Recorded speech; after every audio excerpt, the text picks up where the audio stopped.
We have the leadership, the resources, and most importantly, the resolve to make it happen.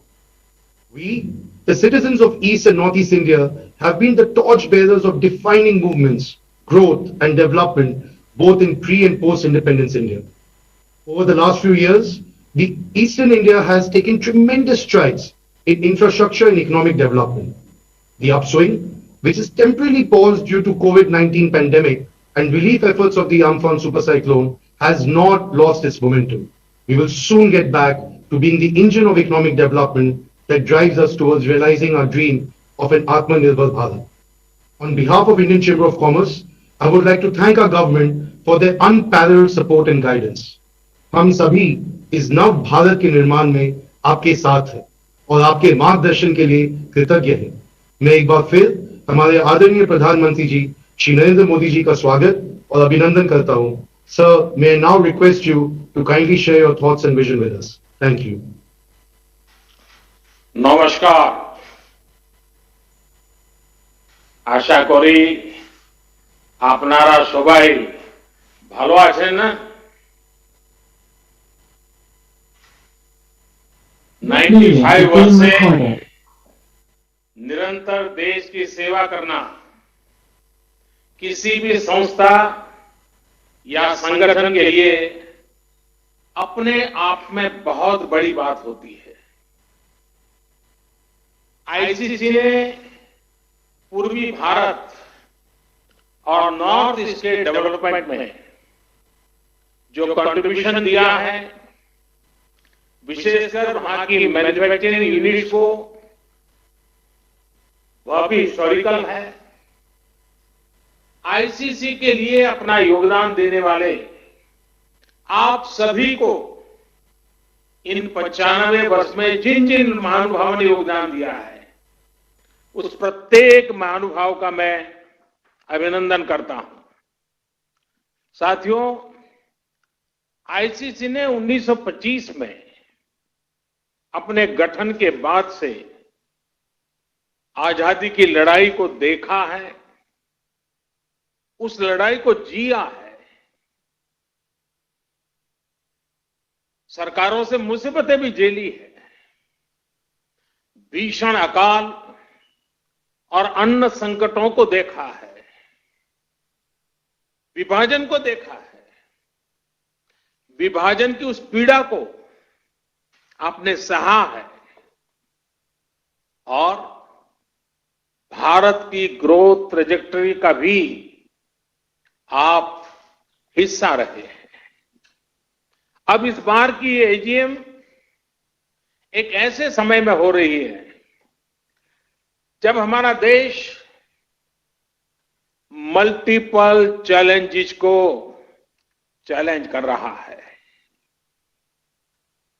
Corona virus से पूरी दुनिया लड़ रही है, भारत भी लड़ रहा है, लेकिन अन्य तरह के संकट भी निरंतर खड़े हो रहे हैं। कहीं फ्लड की चुनौती, कहीं लॉकस्ट, जो बंगाल में जिसको पोंगोपा कहते हैं, पोंगोपा का कहर, कहीं ओलावृष्टि, कहीं असम में ऑयल फील्ड में आग, कहीं लगातार छोटे छोटे अर्थक्वेक की खबरें। ये भी कम ही होता है कि पूर्वी और पश्चिम क्षेत्र में एक के बाद एक 2 साइक्लोन्स चुनौती बनकर के आए। ऐसे तमाम फ्रंट्स पर हम सभी एक साथ मिलकर के लड़ रहे हैं। कभी कभी समय भी हमें परखता है, समय भी हमारी कसौटी करता है, परीक्षा लेता है।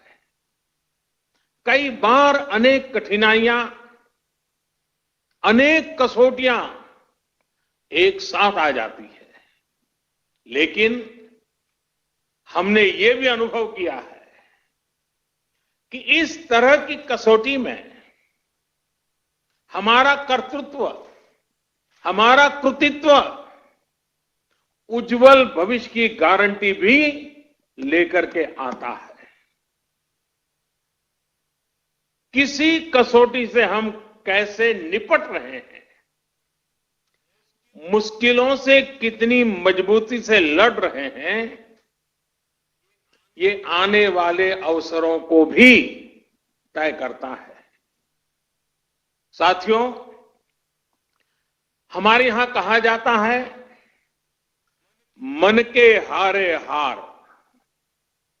मन के हारे हार, मन के जीते जीत। यानी हमारी संकल्प शक्ति, हमारी इच्छा शक्ति ही हमारा आगे का मार्ग है। जो पहले ही हार मान लेता है, उसके सामने नए अवसर दूर दूर तक नजर नहीं आते हैं। लेकिन जो जीत के लिए निरंतर प्रयास करता है, एक दूसरे का साथ देते हुए आगे बढ़ता है, उसके सामने नए अवसर भी उतने ही ज्यादा आते हैं और अवसर भी सामने चले आते हैं। साथियों, ये हमारी एकजुटता, ये एक साथ मिलकर बड़ी से बड़ी आपदा का सामना करना, ये हमारी संकल्प शक्ति, ये हमारी इच्छा शक्ति, हमारी बहुत बड़ी स्ट्रेंथ है। एक राष्ट्र के रूप में हमारी बहुत बड़ी ताकत है। मुसीबत की दवाई, मुसीबत की एक ही दवाई है, मुसीबत की दवाई मजबूती है। मुश्किल समय ने हर बार भारत के डिटर्मिनेशन को अधिक स्ट्रेंथन किया है। एक नेशन के रूप में देशवासियों के रिजॉल्व को ऊर्जा दी है, संकल्प को शक्ति दी है। यही भावनाएं आज आईसीसी के आपके मेंबर के चेहरे पर भी और देशवासियों के चेहरे पर भी मैं देख सकता हूं, मैं पढ़ सकता हूं। करोड़ों देशवासियों के प्रयासों में मैं एक नई आशा देख सकता हूं, नया विश्वास देख सकता हूं। कोरोना का संकट पूरी दुनिया में बना हुआ है, पूरी दुनिया इससे लड़ रही है। कोरोना वॉरियर्स के साथ हमारा देश इस लड़ाई में जरा भी पीछे नहीं है। लेकिन इन सब के बीच हर देशवासी अब इस संकल्प से भी भरा हुआ है कि इस आपदा को अवसर में परिवर्तित करना है। इससे हमें देश का बहुत बड़ा टर्निंग पॉइंट भी बना रहा है। ये टर्निंग पॉइंट क्या है? आत्मनिर्भर भारत, सेल्फ रिलायंट इंडिया। आत्मनिर्भरता का, सेल्फ रिलायंस का ये भाव बरसों से हर भारतीय ने एक एस्पिरेशन की तरह जिया है। लेकिन फिर भी एक बड़ा काश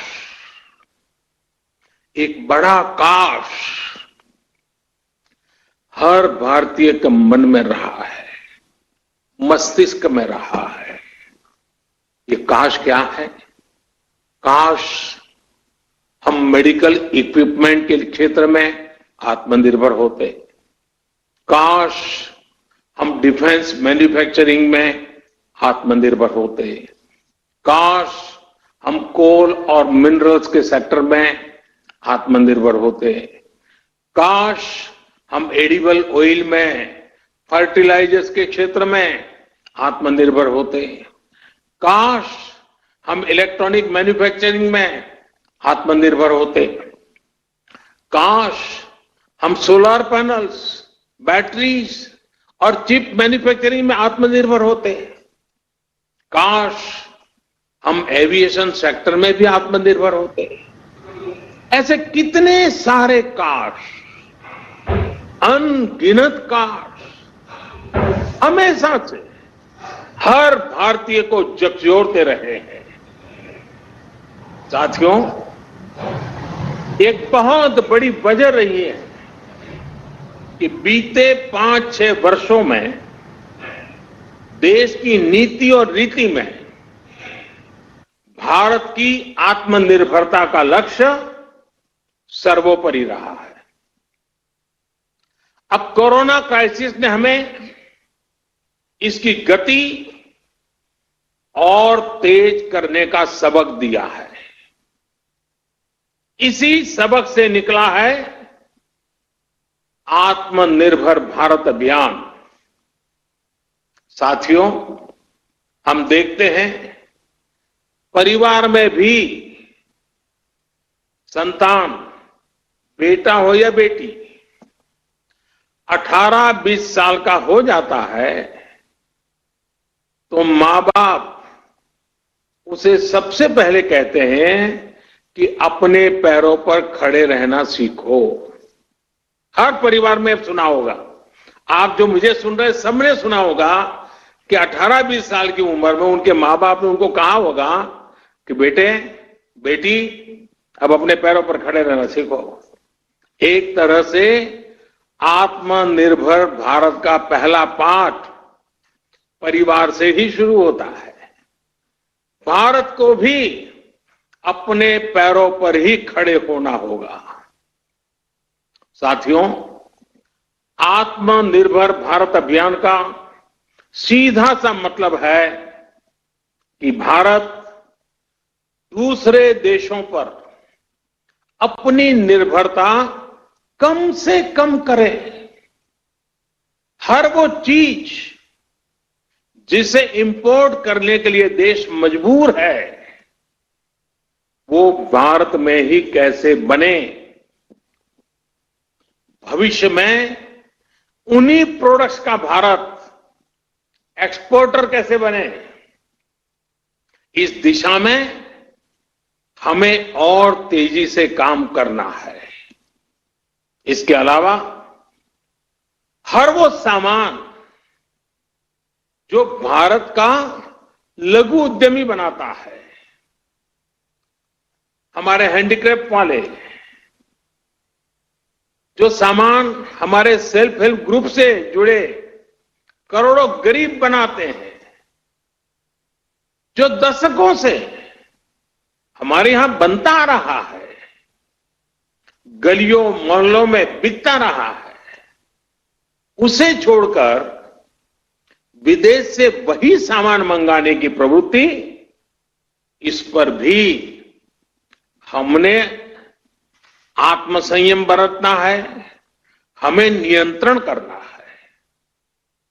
हम इन छोटे छोटे व्यापार करने वाले लोगों से केवल चीज ही नहीं खरीदते, पैसे ही नहीं देते, उनके परिश्रम को पुरस्कृत करते हैं, मान सम्मान बढ़ाते हैं। कभी सोचना, आप मर्सिडीज गाड़ी लेकर के जा रहे हैं और फुटपाथ पर छोटी चीज बेचने वाले की चीज आपने उतर करके खरीदी, वो पैसे नहीं गिनेगा, वो उसकी छाती फूल जाएगी। देखिए, मर्सिडीज गाड़ी वाला भी फुटपाथ पर मैं भले बैठा हूं, लेकिन उतर करके मेरे से सामान खरीद रखा है, उसकी जिंदगी को एक ताकत मिलती है, उसको सम्मान मिलता है। हमें इस बात का अंदाजा भी नहीं होता कि इससे उनके दिल पर कितना प्रभाव पड़ता है, वो कितना गर्व महसूस करता है। इसलिए अब अपने लोकल के लिए वोकल होने का समय है। हर गांव, हर कस्बे, हर जिले, हर प्रदेश, पूरे देश को आत्मनिर्भर करने का समय है। साथियों, सालों पहले, दशकों पहले स्वामी विवेकानंद जी ने एक पत्र लिखा था। उस पत्र में उन्होंने लिखा था, the simplest method to be work upon at present is to induce Indians to use their own produce and get markets for Indian artware in other countries. Swami Vivekananda ji का बताया ये मार्ग पोस्ट कोविड वर्ल्ड में भारत की प्रेरणा है। ਨਰਿੰਦਰ ਮੋਦੀ ਨੂੰ ਤੁਸੀਂ ਸੁਣਿਆ, ਪ੍ਰਧਾਨ ਮੰਤਰੀ ਨੇ ਕਿਹਾ ਕਿ ਆਈਸੀਸੀ ਨੇ ਆਜ਼ਾਦੀ ਦੀ ਲੜਾਈ ਨੂੰ ਦੇਖਿਆ ਹੈ ਤੇ ਆਈਸੀਸੀ ਦਾ ਦੇਸ਼ ਦੇ ਵਿਕਾਸ ਦੇ ਵਿੱਚ ਅਹਿਮ ਯੋਗਦਾਨ ਹੈ ਤੇ 95 ਸਾਲਾਂ ਤੋਂ ਦੇਸ਼ ਦੀ ਸੇਵਾ ਕਰ ਰਿਹਾ ਆਈਸੀਸੀ। ਤੇ ਹੋਰ ਕੀ ਕੁਝ ਕਹਿ ਰਹੇ ਨੇ ਪ੍ਰਧਾਨ ਮੰਤਰੀ ਉਹ ਵੀ ਸੁਣਾਂਗੇ। ਫਿਲਹਾਲ ਇੱਕ ਛੋਟੇ ਜਿਹੇ ਬ੍ਰੇਕ ਦੇ ਲਈ ਰੁਕਦੇ ਹਾਂ।